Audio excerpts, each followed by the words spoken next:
Hello friends. Movie की शुरुआत होती है अमेरिका में एक फैमिली को दिखाने से, जहां एक हस्बैंड वाइफ अपने दो बच्चों के साथ रहते हैं। वाइफ का नाम अमेंडा होता है, जिसका हस्बैंड क्ले है। दोनों हस्बैंड वाइफ एक दूसरे से काफी अपोजिट नेचर के थे। क्ले थोड़ा शांत रहता था और अमेंडा अक्सर इरिटेटेड और गुस्से में रहती थी। उनकी बेटी रोज को मूवीज देखने का काफी शौक था और बेटा आर्ची जो कि टीनेज में था। अब एक दिन अमेंडा अपनी नॉर्मल लाइफ की बोरियत को तोड़ने के लिए क्ले को वेकेशंस पर चलने को कहती है, तो क्ले भी मान जाता है और इसलिए वो लोग शहर से दूर कुछ दिनों के लिए एक घर बुक करवा लेते हैं और पूरी फैमिली वेकेशंस के लिए निकल जाती है। अब पूरी फैमिली उस नए घर में पहुंचती है, जो कि काफी बड़ा और सुंदर था। घर में स्विमिंग पूल भी होता है। सब लोग अपने आप को सेटल करने में लग जाते हैं और अमेंडा घर के लिए सामान लेने बाजार चली जाती है। मार्केट में वो देखती है कि एक आदमी ग्रोसरी का इतना सारा सामान एक साथ खरीद कर ले जा रहा था, जैसे कोई लॉकडाउन होने वाला हो। अमेंडा उसे इग्नोर करके अपने घर आ जाती है। अब पूरी फैमिली एंजॉय करने के लिए बीच पर पहुंचती है। बीच पे रोज को समुद्र में एक बहुत बड़ी शिप नजर आती है, पर धीरे धीरे वो शिप किनारे की ओर आने लगती है, जिसे सब लोग देख रहे थे। सबको लगता है कि वो रुक जाएगी, पर कुछ ही टाइम में वो शिप किनारे पर पहुंच जाती है, जिससे बीच पे बैठे सभी लोगों में हड़बड़ी मच जाती है और सब लोग भागने लगते हैं। ये अजीब सी बात थी कि कोई उस शिप को जैसे कंट्रोल ही नहीं कर रहा हो और फिर पूरे बीच को वहां से खाली करवा दिया जाता है। अब पूरी फैमिली घर पहुंच जाती है, जहां अमेंडा अपना लैपटॉप खोलती है तो उसे पता चलता है कि यहाँ इंटरनेट नहीं आ रहा है और ना ही टीवी में कोई चैनल पकड़ रहा है। अब वो लोग खाने का जो भी सामान होता है उसमें अपना पेट भर लेते हैं। अब रात को बच्चों के सोने के बाद दोनों हस्बैंड वाइफ एंजॉय कर रहे होते हैं, तो अचानक उनके घर की बेल बजती है और एक स्कॉट नाम का आदमी अपनी बेटी रूथ के साथ वहाँ खड़ा होता है। वो उनसे कहता है कि ये घर उन्हीं का है और अमेंडा की उसी से फोन पर बात हुई थी, पर अमेंडा को उसकी बातों पर डाउट होता है क्योंकि उसने उससे कोई बात नहीं की थी। इसके बाद वो दोनों उनके घर में घुस जाते हैं और स्कॉट उनसे कहता है कि वो लोग पास ही सिटी में रहते हैं, पर वहाँ पूरे शहर में लाइट चली गई है जो पता नहीं कब तक आएगी, इसलिए क्या वो लोग उनके साथ रह सकते हैं। वो कहता है कि वो लोग बेसमेंट में ही जगह बना लेंगे और इसके लिए वो उन्हें कुछ रुपए भी रिफंड करने की बात कहता है। क्ले को तो उसकी बातों पर यकीन हो जाता है, पर अमेंडा को उसकी बातें ठीक नहीं लगती। अपने रूम में आकर दोनों हस्बैंड वाइफ में बहस होने लगती है, क्योंकि अमेंडा को ये सब ठीक नहीं लग रहा था, पर क्ले उन्हें यहाँ रहने के लिए हाँ कर देता है। अब वो दोनों फिर से उनसे बात करने नीचे जाते हैं, जहाँ स्कॉट की बातों से लगता है जैसे वो लोग थोड़े डरे हुए से थे। स्कॉट की बेटी रूथ टीवी चलाती है, तो टीवी में सिर्फ इमरजेंसी ब्रॉडकास्ट लिखा हुआ आता है। इसके बाद क्ले और अमेंडा सोचते हैं कि शायद ये लोग सच कह रहे हैं, पर किसी को कोई आइडिया नहीं था कि आखिर हो क्या रहा है। अब वो सब लोग सो जाते हैं और अगली सुबह हो जाती है, जहाँ रोज अपनी मम्मी को आकर उठाने लगती है और कहती है कि कल से इंटरनेट नहीं आ रहा है, प्लीज कुछ करो। अमेंडा उठकर अपना फोन चेक करती है तो उसमें बहुत सारे इमरजेंसी के नोटिफिकेशंस आए हुए थे, जो कि वो अपने हस्बैंड को दिखाती है। क्ले उससे कहता है कि वो बाहर जाकर देखकर आता है कि आखिर क्या चल रहा है। अमेंडा अब नीचे जाती है, जहाँ रूथ और स्कॉट भी उठ चुके थे। अमेंडा उन्हें इमरजेंसी मैसेजेस के बारे में भी बताती है, तो सब घबरा जाते हैं, पर स्कॉट उनसे कहता है कि सब ठीक हो जाएगा। अब अंदर ही अंदर स्कॉट बहुत घबराया हुआ था। स्कॉट की वाइफ उस टाइम किसी फ्लाइट में थी, तो उन दोनों को टेंशन हो रही थी क्योंकि कोई भी मशीन ठीक से काम नहीं कर रही थी। अब रोज को घर के बाहर बहुत सारे हिरन दिखते हैं, जो सीन काफी अजीब था। इसके बाद स्कॉट पड़ोस के घर में जाता है, जहाँ भी सारा सामान बिखरा पड़ा था। दूसरी तरफ क्ले बाहर होता है और रास्ते में ही उसका जीपीएस बंद हो जाता है। तभी उसे एक औरत मिलती है जो कहती है कि वो 2 दिन से रास्ता भटक गई है और उसे किसी को कॉल करना है, पर सिचुएशंस बहुत अजीब हो रही थी और क्ले काफी डर जाता है और वो वहाँ से फटाफट गाड़ी चलाकर वहाँ से भाग जाता है। थोड़ी ही देर में क्ले देखता है कि आसमान में एक प्लेन उड़ रहा है और उसमें से कुछ लाल रंग की चीजें गिर रही है। वो घबराकर गाड़ी तेज करता है, पर प्लेन उसके काफी पास आ जाता है, तो वो देखता है कि वो लाल रंग की चीजें कुछ पेपर्स थे, जिनमें दूसरी भाषा में कुछ लिखा हुआ था। अब स्कॉट को उस घर में से सैटेलाइट वाला फोन मिलता है, तो वो उसे अपने पास रख लेता है। यहाँ स्कॉट इस फोन को चलाने की कोशिश करता है, पर सैटेलाइट्स भी ठीक से काम नहीं करती, तो ये फोन भी नहीं चलता। अब स्कॉट बीच पर पहुंचता है, जहाँ उसे एक प्लेन क्रैश दिखता है और चारों तरफ डेड बॉडीज मिलती है। ये सीन देखकर स्कॉट काफी घबरा जाता है।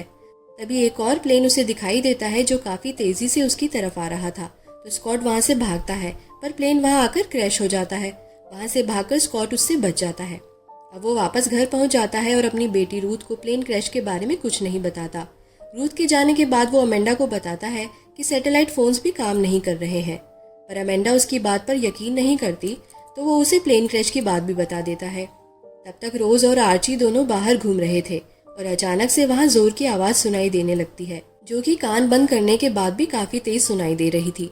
अमेंडा अपने बच्चों को ढूंढने के लिए बाहर निकल जाती है और उन्हें ढूंढ कर ले आती है। अब सब लोग तो घर में थे पर क्ले अभी तक भी घर नहीं पहुंचा था। अब आर्ची उनसे कहता है कि उसके कानों में कुछ अजीब सा दर्द हो रहा है और ऐसा बोलकर वो अपने रूम में चला जाता है। अमेंडा स्कॉट से पूछने लगती है कि ये सब क्या हो रहा है। वो उन्हें बताती है कि कल भी उसने मार्केट में एक आदमी को देखा था जो इतना सारा सामान स्टॉक कर रहा था। और स्कॉट से कहती है कि तुम एक गवर्नमेंट ऑफिसर हो तो तुम्हें ज़रूर पता होगा कि ये सब क्या हो रहा है। स्कॉट उससे कहता है कि ऐसी सिचुएशन एक बार पहले भी हुई थी पर सब ठीक हो जाएगा। पर अमेंडा को अब अपने हस्बैंड की भी काफ़ी टेंशन हो रही थी। इसके बाद क्ले भी घर पहुंच जाता है और वो उन सबको उस रेड पेपर के बारे में बताता है और वो पेपर दिखाता है।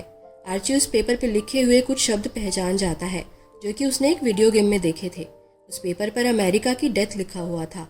अब सबको लगता है कि कोई तो है जो ये सब कर रहा है और सब लोग काफ़ी डर जाते हैं। अब अमेंडा और क्ले अपने बच्चों को लेकर यहाँ से सिटी जाने के लिए निकलने लगते हैं पर स्कॉट उन्हें मना करता है। पर वो लोग यहाँ से निकल जाते हैं।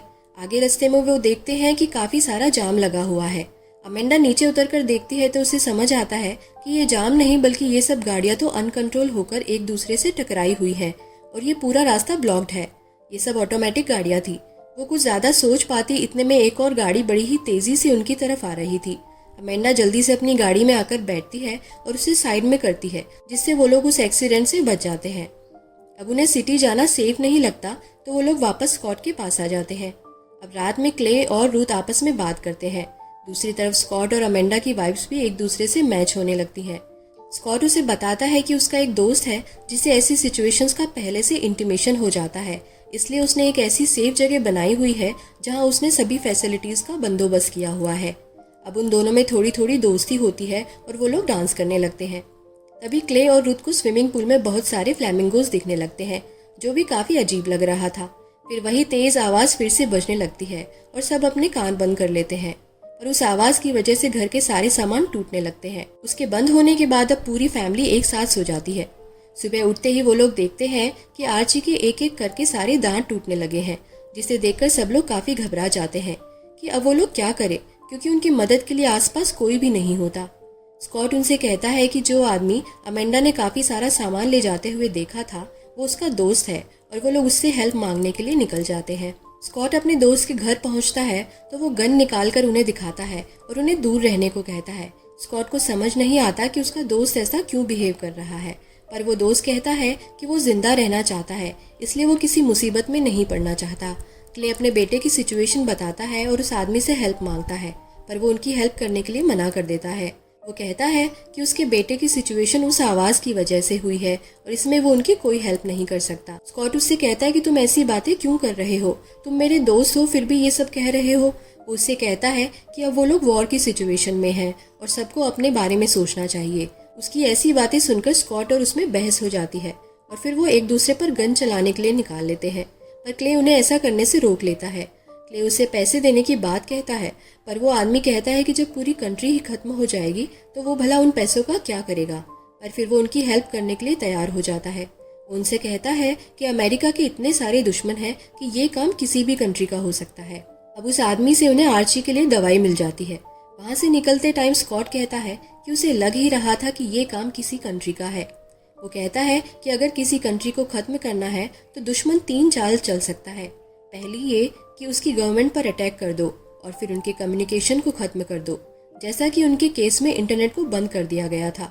दूसरा तरीका है उन पर सीक्रेट वेपन्स यूज करो, जैसे उन पर आवाज वाला हथियार यूज किया गया था, जिससे लोगों में डर पैदा होता है और मन घड़त कहानियां बनने लगती हैं और फिर सर्वाइवल के लिए लोग आपस में ही लड़ने लगते हैं।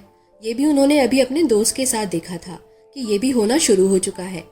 और तीसरा होता है कि सभी कंट्रीज आपस में वॉर पर आ जाएं, क्योंकि तब तक गवर्नमेंट्स पूरी तरह से टूट चुकी होती है और कोई भी ऑर्डर मेंटेन नहीं रहता। दूसरी तरफ अमेंडा और रूथ छोटी बच्ची रोज को ढूंढ रहे होते हैं, जो काफी टाइम से उन्हें मिल नहीं रही थी। तभी उनके पास कहीं से इतने सारे हिरन आ जाते हैं और उन दोनों को घेर लेते हैं, पर अमेंडा हिम्मत करके जोर जोर से चिल्लाने लगती है, जिससे सारे हिरन वहां से भाग जाते हैं। तभी वो लोग देखते हैं कि शहर में बॉम्ब्स गिर रहे हैं और लग रहा था कि जैसे जंग छिड़ चुकी है। दूसरी तरफ रोज को दिखाया जाता है, जो कि एक घर में पहुंच चुकी थी। ये वही घर होता है जो स्कॉट के दोस्त ने धीरे धीरे करके बनाया होता है। इस घर में खाने पीने से लेकर हर चीज़ की इतनी सुविधा होती है कि काफ़ी लंबे समय तक भी बिना बाहर जाए यहाँ रहा जा सकता था। और ये घर बिल्कुल बंकर की तरह बनाया गया था, यहाँ तक कि यहाँ इंटरनेट भी चल रहा था। बाहर पता चलता है कि अमेरिका पर काफ़ी कंट्रीज़ ने मिलकर हमला कर दिया है और फिर रोज़ यहाँ बैठकर आराम से मूवी देखने लगती है। उसे अपनी फैमिली के लिए इतनी सेफ जगह मिल चुकी थी।